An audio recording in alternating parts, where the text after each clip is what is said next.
ಎಲ್ಲರಿಗೂ ನಮಸ್ಕಾರಗಳು. ಕರ್ನಾಟಕ ರಾಜ್ಯ ಸರ್ಕಾರಿ ನೌಕರರ 7ನೇ ವೇತನ ಆಯೋಗಕ್ಕೆ ಸಂಬಂಧಿಸಿದಂತೆ ಎಲ್ಲ ರಾಜ್ಯ ಸರ್ಕಾರಿ ನೌಕರರು ಕಾತರದಿಂದ ವೇಟನ್ನು ಮಾಡ್ತಾ ಇದ್ದಾರೆ.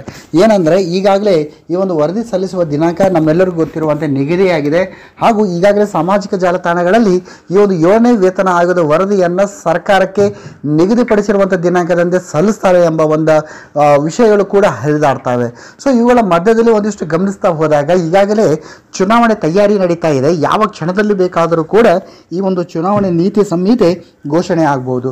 ಜೊತೆಯಲ್ಲಿ ಮುಖ್ಯಮಂತ್ರಿಗಳ ಒಂದು ಪ್ರವಾಸ ಒಂದು ಏನು ವರದಿ ಇದೆ ಅಥವಾ ಪ್ರವಾಸ ದಿನಚರಿಯನ್ನು ಗಮನಿಸಿದಾಗ ಅಲ್ಲಿ ಎಲ್ಲೂ ಕೂಡ 7ನೇ ವೇತನ ಆಯೋಗದೊಂದಿಗೆ ಒಂದು ಸಂದರ್ಶನ ಮಾಡುವುದಾಗಲಿ ಅಥವಾ 7ನೇ ವೇತನ ಆಯೋಗದೊಂದಿಗೆ ಇಲ್ಲಿ ಸಂಪರ್ಕಿಸೋದಾಗಲಿ ಅಥವಾ ಅವರ ಒಂದು ಮೀಟಿಂಗ್ ಅರೇಂಜ್ಮೆಂಟ್ ಆಗಿಲ್ಲ.